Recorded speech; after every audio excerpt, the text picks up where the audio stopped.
এরা সব টাকা কামান, 2 কোটি টাকায় বিক্রি হয়েছে কালকেই। এ একটা আস্ত বড় চোর। ওর মাল দরকার, মাল নিয়ে নিয়েছে। যত অসৎ পথের পয়সা আছে সেই সব পয়সা দিয়ে এসব করছে। এসব করে হুমায়ুন কবিরকে রক্ষা যাবে না। যে 14টা সিটে লড়ছে সেই 14টা সিটে তৃণমূলকে হারাক না, নিজেরা জিতাক। আপনাকে দেখাবো মমতা ব্যানার্জিকে হারিয়ে তৃণমূলকে এই রাজ্যে থেকে ক্ষমতাচ্যুত করে দেখাবো। হুমায়ুন কবির, আমি আজকেও জোরের সঙ্গে বলছি, আমি নিজে মুসলিম, আমার দলের নেতৃত্ব দেব। আমার নেতৃত্ব অমুসলিম থাকবে, তাদের কোনো অসম্মান হবে না, কিন্তু আমি কোনো অমুসলিমের নেতৃত্বে বাংলাতে রাজনীতি করব না। কালকে যে ভিডিওটা প্রকাশ করছে তৃণমূল কংগ্রেস, বলবেন আপনার সঙ্গে শুভেন্দু যোগাযোগ 1000 কোটি টাকার বিনিময়? আরে ভাই, যে ভিডিও প্রকাশ করেছে, আমাকে যেটা দেখানো হচ্ছে ওটা আমার নিজের বহরমপুরে ফ্ল্যাটে বসে, আমি ফ্ল্যাটে বসে কার সঙ্গে কথা বলছি। তো তৃণমূলের মমতা ব্যানার্জি, অভিষেক ব্যানার্জি, ববি হাকিম, কুণাল ঘোষদের আমি কালকেই চ্যালেঞ্জ করেছি যে ক্ষমতা থাকলে আমার ফ্ল্যাটে বসে আমি কোন বিজেপির নেতার সাথে কথা বলেছি, কোন ভারতবর্ষের প্রধানমন্ত্রীর সঙ্গে ডিল করেছি, না কোন মুখ্যমন্ত্রীর সাথে করেছি, সেটা দেখাক না। সেটা না দেখিয়ে আমি কার সাথে কথা বলছি ওটা করা যায়, আমিও করিয়ে দেবো, চিন্তা নাই, ওয়েট করুন না। ওসব আমারও করার ক্ষমতা আছে, করিয়ে দেখাবো। মমতা ব্যানার্জি কবে মোহনবাগ পাত্রের সাথে কোথায় বসেছে, কবে কার সাথে ডিল করে, সব দেখানো হবে। বাংলার মানুষকে অত বোকা ভাবার কোনো কারণ নাই। বাংলার মানুষ আসল সত্যি জেনে তারা সিদ্ধান্ত নেবে। আমি কোনো সম্প্রদায়ের সঙ্গে কোনো দিন কাউকে কোনো অঘোষিত ঘোষিত কোনো নিজের স্বার্থের জন্য কারোর সঙ্গে কোনো চুক্তি করতে যাই না, ভবিষ্যতেও যাব না। আমি মমতা ব্যানার্জিকে ক্ষমতাচ্যুত করার জন্য যা যা করার দরকার রাজনৈতিকভাবে সেটা করছি, করব।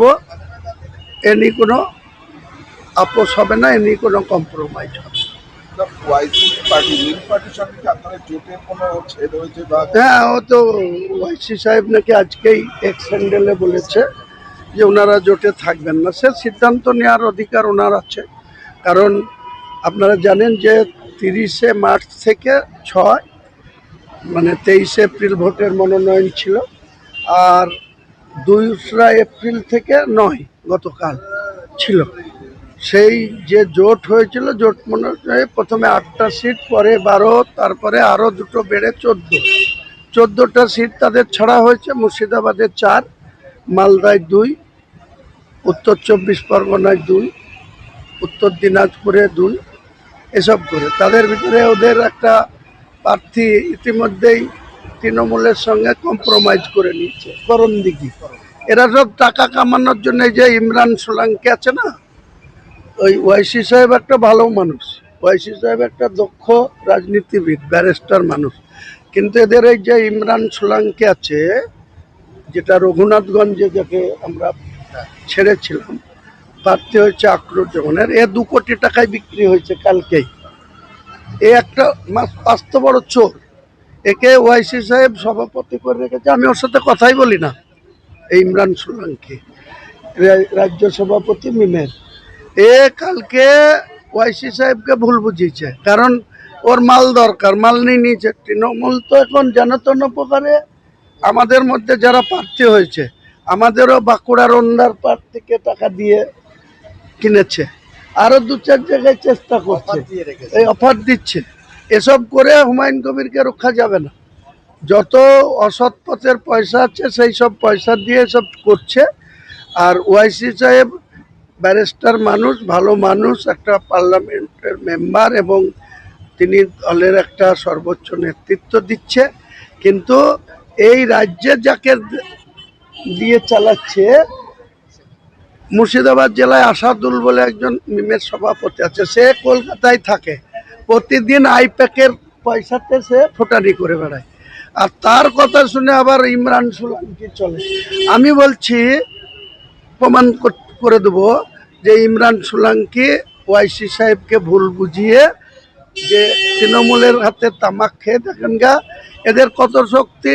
ওই ইমরান সোলাঙ্কিকে বলেন ওই আকরুজ্জামানের বিরুদ্ধে ভোটটা লড়ো, ও দেখবেন চুপচাপ বসে যাবে, এই ঘরে এসে বসে থাকবে কলকাতায়। দাদা, এতদিন আপনারা একসাথে বিভিন্ন জায়গায় প্রচার করলেন, মানুষের কাছে গেলেন, এবার কি সেটার প্রভাব পড়বে যে মিম এবার একা লড়বে বলছে রাজ্যে? একা লড়বে, ওই একা লড়ার তো তাদের স্কোপ কোথায়?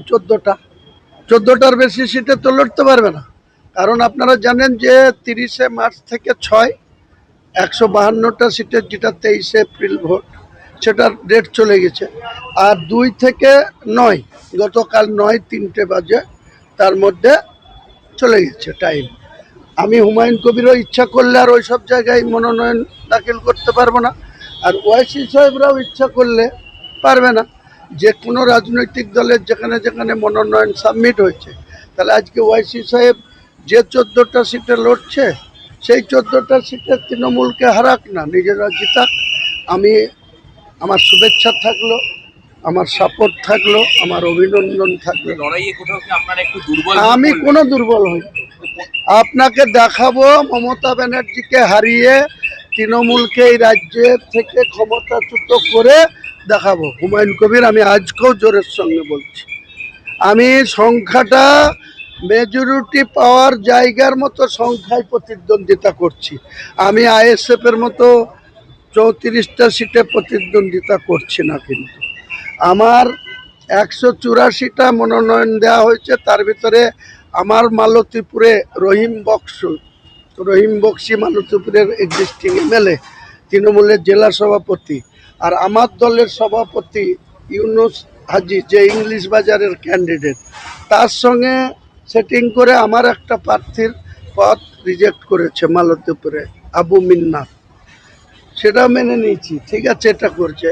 বাঁকুড়ার ওন্দায় আমার একটা প্রার্থীকে 9 লাখ টাকার বিনিময়ে, কিছু কিছু মানুষ আছে, আমার নতুন দল, 4 মাসের দল, আমাকে তো কিছু মানুষকে ক্রস চেক করারও সময় পাইনি। যারা এসেছে, আবেদন করেছে, ভোটে লড়বো বলেছে, করেছি। তার ভিতরে 2-4টে এরকম আছে যারা জীবনে 10 লাখ টাকা দেখেনি, তাকে 10 লাখ টাকা চোরের টাকা, তোলাবাজির টাকা, কয়লা পাচারের টাকা দিয়ে দিচ্ছে। তারা 2-4টে মাথা নত করছে, করুক না। এই ইমরান সোলাঙ্কি, সে নিজে রাজ্য সভাপতি, তার লজ্জা করে না? সে রাতারাতি একটা ঘটনা যাচাই না করে, আমার এখনো চ্যালেঞ্জ যে টিএমসির ববি হাকিম, কুণাল ঘোষ, মমতা, অভিষেক, 4 জনকে চ্যালেঞ্জ করছি যে আমি যে কথাটা বলেছি কার সঙ্গে বলেছি, তাকে সামনে আনা হোক। সে ভারতবর্ষের প্রধানমন্ত্রী না, আসামের মুখ্যমন্ত্রী না, মধ্যপ্রদেশের মুখ্যমন্ত্রী না, শ্রমিক ভট্টাচার্য না, শুভেন্দু অধিকারী।